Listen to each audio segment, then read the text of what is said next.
प्रधानमंत्री नरेंद्र मोदी लोकसभा चुनाव 2024 के मद्देनजर बिहार में चुनावी रैली की। इस दौरान सीएम नीतीश कुमार ने भी जनता को संबोधित किया।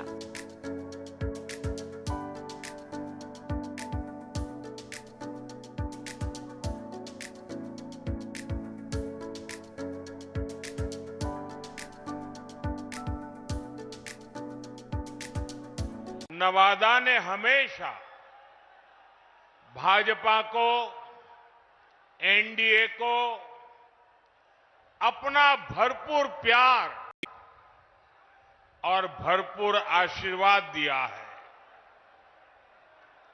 और मैं देख रहा हूं आज भी आपका ये उत्साह, ये प्यार, ये साफ साफ बता रहा है कि नवादा के साथ साथ पूरे बिहार में एनडीए का परचम लहराने जा रहा है। मैं अभी बैठे बैठे नीतीश जी से, हमारे सम्राट जी से बात कर रहा था। मैंने कहा भाई सभा का समय क्या दिया है, क्योंकि हुजूम का हुजूम अभी आ ही रहा है। आदरणीय प्रधानमंत्री जी के द्वारा बहुत सहयोग मिलता है, अनेक कार्यक्रम वो चला रहे हैं और उसके चलते आदरणीय प्रधानमंत्री जी को मैं इसके लिए हृदय से धन्यवाद देता हूं। आप जान लीजिए कि बिहार में भी बहुत तेजी से काफी विकास हो रहा है। और याद करिए कि जब हम लोग 2005 में आए थे और 2006 से जो सारा काम शुरू हुआ, वो तो नवंबर में हम लोग आए थे लास्ट में। 2005 का तो एक ही महीना और 2-3 दिन, और पूरा का पूरा 2006 से जो काम हुआ, खाली याद रखिएगा और देख लीजिए कि जरा कम उम्र के लोग हैं वो पुरानी बातों को भूल गए। हम सबको चाहेंगे कि अपने बाल बच्चों को भी याद करा दीजिए कि पहले क्या हाल था 5 के पहले। आजकल लोग प्रचार करने आता है और दावा पेश करता है, तो आप जरा याद करिए कि 2005 के पहले पूरे बिहार में क्या हाल था। आप शाम में घर से नहीं निकलते थे। अब नई पीढ़ी का लोग है, खूब घूमता है, उसको तो याद नहीं है। या जान लीजिए कि 5 से हम लोग जब सत्ता में आए और काम करने लगे और 6 के बाद पूरे बिहार में इतना काम किया कि आज सब लोग शाम में टहल रहा है और पहले कोई घर से नहीं निकलता था। आने जाने का कहीं कोई रास्ता नहीं था, आज सब जगह रास्ता बन गया। तो इसको भूलिएगा मत, हम लोग 18वें साल में हैं। लोकसभा चुनाव को लेकर प्रचार प्रसार जोरों पर किया जा रहा है। इसी क्रम में राजस्थान के भरतपुर में यूपी के सीएम योगी आदित्यनाथ ने बीजेपी प्रत्याशी के समर्थन में जनसभा को संबोधित किया। बहनों और भाइयों, ये नया भारत है। मोदी जी के नेतृत्व में दुनिया के अंदर भारत का सम्मान बढ़ा है। आज भारत का नागरिक कोई भी जाता है, दुनिया के अंदर उसका सम्मान होता है। सीमाएं सुरक्षित हैं, नक्सलवाद, उग्रवाद और आतंकवाद समाप्त हुआ है। 1952 में कांग्रेस ने एक तंज दिया था देश को, कश्मीर में धारा 370 के रूप में। यह आतंकवाद की जड़ थी। प्रधानमंत्री भाजपा अध्यक्ष जेपी नड्डा ने तमिलनाडु के अरियाली में एक चुनावी रैली को संबोधित किया। इस दौरान उन्होंने कहा कि द्रुमक और कांग्रेस तमिल संस्कृति, परंपराओं और रीति रिवाजों के खिलाफ है। नई संसद में सेनगोल की स्थापना का विरोध करते हुए द्रमुक और कांग्रेस को देखकर दुख हुआ। भाजपा तमिलनाडु के समृद्ध साहित्य, भाषा, परंपरा और रीति रिवाजों के लिए खड़ी है।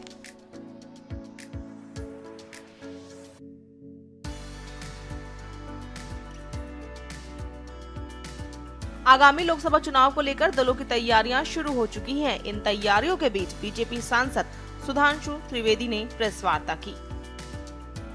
जहां हुए बलिदान मुखर्जी वो कश्मीर हमारा है, और फिर श्यामा प्रसाद मुखर्जी जी की जो संकल्प था, जो शपथ थी, उसे पूरा करने के लिए गुजरात की धरती से उठे हुए वहां के सबूत प्रधानमंत्री श्री नरेंद्र मोदी जी जब प्रधानमंत्री बनते हैं तो वो उस शपथ को पूरी करते हैं। ये है नेशनल इंटीग्रेशन, कि एक पूरब से शुरू हुआ नेतृत्व संकल्प लेता है, प्राण देता है, और देश के पश्चिमी छोर से खड़ा हुआ नेतृत्व उस संकल्प को पूरा करता है। और आप सबको याद होगा कि जिस समय धारा 370 पारित की जा रही थी, उस समय गृह मंत्री अमित शाह जी ने क्या बोला था? उन्होंने, क्योंकि हमारा पूरा नारा था कि जहां हुए बलिदान मुखर्जी वो कश्मीर हमारा है, और जो कश्मीर हमारा है वो सारा का सारा है। तो अमित शाह जी ने क्या बोला था कि क्या उस वाले को भूल जाएंगे पीओके के? अरे जान लड़ा देंगे उसके लिए। ये है हमारी सोच, और उनकी सोच जानते क्या है? केंद्रीय मंत्री एवं भाजपा प्रत्याशी अनुराग ठाकुर ने हिमाचल प्रदेश के विश्व प्रसिद्ध शक्तिपीठ श्री नैना देवी में माता जी की पूजा अर्चना की और उनका आशीर्वाद लिया। बहुत बार पहले भी सौभाग्य मिला और आज भी बहुत अच्छे दर्शन हुए। श्रद्धालुओं की भीड़ आप देख सकते हैं, मां नैना देवी में विश्वास देख सकते हैं। मां महारानी की कृपा मुझ पर, हम सब पर बनी रहे, और हम सब मिलकर मोदी जी के नेतृत्व में भारत को और आगे बढ़ाते रहें। देवभूमि हिमाचल प्रदेश से इतना ही कहूँगा कि यहाँ करोड़ों श्रद्धालु आते हैं हमारे देवी देवताओं के दर्शन करने, आशीर्वाद लेने, और हम सबका प्रयास यही रहता है कि उनके दर्शन भी अच्छे हों और बार बार वो आए। महारानी की कृपा, माता रानी की कृपा हम सब पर बनी रहे, ऐसा ही मेरा उनसे आशीर्वाद। दिल्ली के सीएम अरविंद केजरीवाल की गिरफ्तारी के विरोध में आम आदमी पार्टी अनशन कर रही है। ऐसे में आप नेताओं का क्या कुछ कहना है, सुनिए। से मन की शुद्धि होती है, आपको ताकत मिलती है। आज यहाँ उपवास करके ईश्वर से ये अरदास करेंगे कि केजरीवाल जी को आशीर्वाद दे।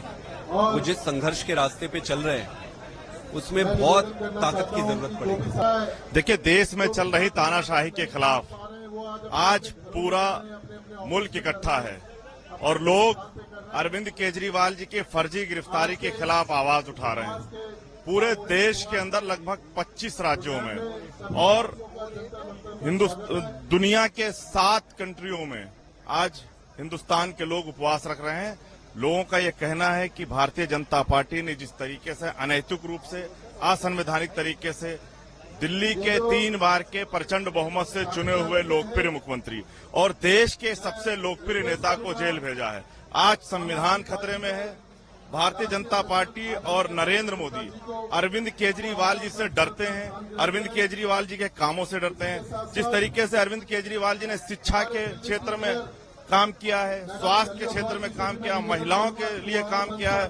देखिए, आज अरविंद केजरीवाल जी की गिरफ्तारी के खिलाफ, उसके विरोध में दिल्ली में, देश में और दुनिया भर के लोग आज उपवास पे बैठे हैं। आज अरविंद केजरीवाल जी की गिरफ्तारी के खिलाफ हर जगह रोष है। आप दिल्ली के किसी भी हिस्से में जाइए तो लोग रोक रोक के पूछते हैं कि अरविंद केजरीवाल जी कब बाहर आएंगे, अरविंद केजरीवाल जी कब बाहर आएंगे। दिल्ली के लोग अरविंद केजरीवाल जी से प्यार करते हैं। उनके लिए अरविंद केजरीवाल सिर्फ एक मुख्यमंत्री नहीं है, अरविंद केजरीवाल उनके बेटे हैं, अरविंद केजरीवाल उनके भाई हैं। अरविंद केजरीवाल वो व्यक्ति हैं जिन्होंने उनको 24 घंटे बिजली दी है, उनके बच्चों को अच्छे स्कूल दिए हैं, उनको फ्री का इलाज दिया है, बुजुर्गों को तीर्थ यात्रा करवाई है। तो आज पूरी दिल्ली, पूरी देश में अरविंद केजरीवाल की गिरफ्तारी के खिलाफ एक रोष है, और उस रोष को प्रकट करने के लिए आज लोग यहाँ पर आए हैं। पंजाब के खटकर कला गांव में दिल्ली के सीएम और आप के राष्ट्रीय संयोजक अरविंद केजरीवाल की गिरफ्तारी के खिलाफ एक विरोध रैली का संबोधित किया, जिसमें सीएम भगवंत मान और सांसद संजय सिंह ने क्या कुछ कहा, आइए सुनवाते हैं।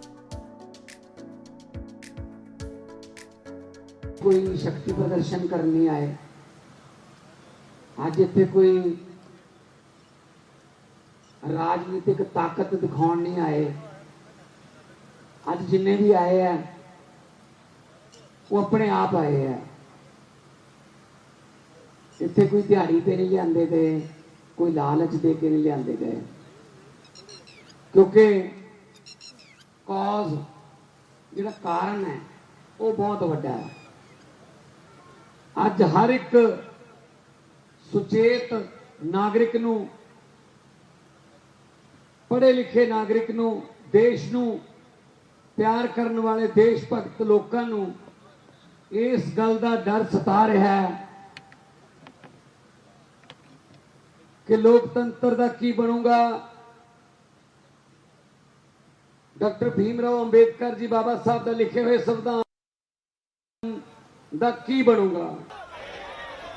न्याय कितने साल में मिला उनको?